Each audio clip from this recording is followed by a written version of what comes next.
Okay, well, every blessing to you all, and what an amazing few days we've experienced. What begun with an almost guarantee of Mrs. Clinton winning the US election turned to Mr. Trump winning the US election. And I went to sleep on election night somewhat concerned that Mrs. Clinton was going to win. I was concerned for a number of reasons. Number one, that she's very corrupt, very questionable, very dubious. Number two, that she chose a Jesuit to be her vice president. And my thoughts were that if she won, that her and a guy called Cain would be sitting down reading files concerning Bible-believing Christians, like ex-Catholics, and working hand in hand with the Pope in Rome and the leader of the United Nations to pretty much begin a new inquisition. And you may think that's somewhat paranoid. I'm not overly sure, but thankfully she didn't win. Thankfully she lost. And don't get me wrong, Mr. Trump isn't a lot better, but if I were to weigh the two candidates up, I guess Trump would win hands down. So now we've moved beyond the US election, which seemed to go on forever. I think it was 2 years in total. In fact, did you know that the Democrats raised $500 million to put Hillary Clinton into office? $500 million, a lot of money. And yet the salary that the US president receives is no more, I believe, than $500,000. Of course, you know what the purpose of putting their person into the White House is, of course, it's power. But with all that money behind her, with all of Hollywood behind her, and the press, and the media, she still couldn't win. Even with the incumbent president and his wife, she still could not win. Absolutely amazing. And yet let me say this, my overall concern has been the bias media coverage, their complete inability to tell the truth, colluding almost with the government. And I think it comes down to this, that what we saw during the US election were the media working hand in hand with the state, very much like the Chinese did, or the Russians did back during the Soviet era. If you were a journalist in Russia or China and you didn't play ball, you'd be detained and put into a gulag to be reprogrammed. And what we saw are so-called journalists, quote unquote, working hand in hand with the state to put a spin on things. And I think when the tribulation begins, the same thing will occur.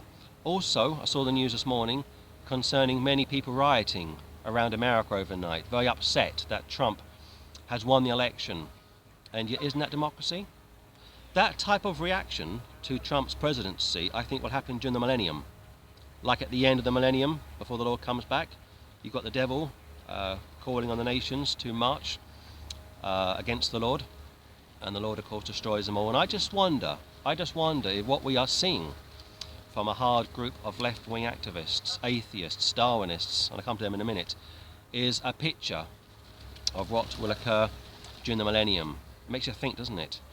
But all this talk about Trump stealing the vote, all this talk about democracy failing, what would you have in its place? Would you have Sharia law? Would you have communism? If you think that Sharia law or communism is better than democracy, just go to the Middle East. Just look at Russia or China at the height of their existence. People were put into jails, they were tortured, starved, it was wicked. Just look at North Korea. Look what they are going through right now in 2016. No, democracy has worked. Now, it may not be perfect, don't get me wrong. It may not be perfect. But if you want to pick and choose, or if you think that somehow Sharia law or communism is better for you, then I suggest you get your head checked. But let's move on. Let's move on to where we are now. Trump has won the election. He has spoken to the Israeli Prime Minister. He has said that he wants to meet him as soon as possible, which is very encouraging. And the Israeli PM will no doubt be flying to America very soon. It may be that he's going to be more favourable to the UK. Now we've left Brexit. And people are saying, well, we're not happy with Brexit. We want to go to court. We want to challenge it. But that's democracy, isn't it? First past the post. Back in the 1980s, Mrs. Thatcher won 3 consecutive elections. Not everyone voted for her. Many people didn't like her, and yet as far as I can recall, and I'm happy to be corrected, no one went to court to challenge her successive election wins. During the 1990s, when Tony Blair was the Prime Minister, he won 3 elections, and again, as far as I know, nobody challenged his election wins. They accepted the result. So why are so many people kicking against it? Because they are anti the state, they are anarchists, they are Darwinists, they are very much into evolution, which goes back to the media, once again, treating those of us which have an interest in current affairs as absolute idiots. They take us for fools, and I think such people should be fired. I mean, the British media, their coverage was absolutely shocking. And the way they were treating Trump and his followers is how they treat people like you and I as Bible believers, as if we are somehow stupid, like we are somehow morons or imbeciles. What happened over the last 2 years will happen again, mark my words, throughout the Great Tribulation. The media, very much the extended arm of the state, will work hand in hand with the Antichrist and with apostate Christendom. And as far as I'm concerned, if I wasn't a Bible believer, I'd have no idea what to make of what we are experiencing. Also, a quick footnote, Trump is now the most powerful president since 1928.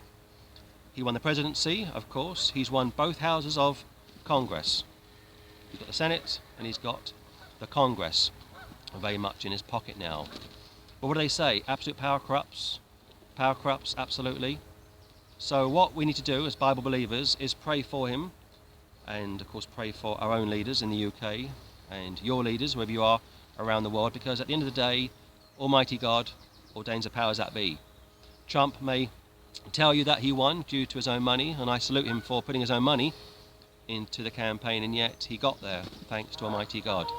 He won the election because the Lord allowed him to win the election. And one final thought, Mrs. Clinton, this so-called great left-wing activist, was supported by 9 out of 10 major arms industry in the US. You think to yourself, where's democracy there? We were told that she was this great libertarian, this great socialist, and yet it would appear that 9 out of 10 top arms individuals financed her campaign. On top of that, how about her chief of staff, Huma Abedin? Why didn't the media talk about her? Having links to the Islamic Brotherhood, having links to Saudi Arabia, which are financing, supporting ISIS. Why were the media completely incapable of reporting such a valid news story? Again, go back to Cain, a Jesuit, part of a Catholic terrorist organization. Why wasn't that flagged up? Why wasn't he asked to explain the Jesuit oath? That if somebody goes against the Jesuits, if somebody betrays the Jesuit secret, they are to have a noose put around their neck, they are to have their shirt ripped open, they are to have their trouser leg rolled up. It's a picture of execution. Why wasn't he asked that? All this talk about Trump saying this and saying that and acting like an unsaved man, which is what he is. And yet why wasn't Cain put on the spot? Why wasn't Mrs. Clinton forced to explain herself concerning all those emails, concerning her links to Saudi Arabia, concerning all her financial friends in the banking industry who financed her campaign? $500 million. And that's what we know of. To put her into the top job in America, to give her the keys to the White House. And that, again, shows me that the media are corrupt. They have colluded with the powers that be, and they have done a great disservice to the British and American public. And as such, I call on such people to resign. And if you don't resign, you should be fired. Because what you've done is nothing short of a travesty. It's a disgrace. It's the sort of thing that happened back in the Soviet Union or communist China. But we are living in the last days, and that's why it's imperative to get saved. And if you are saved, to be a Bible reader. Not just a Bible believer, but a Bible reader.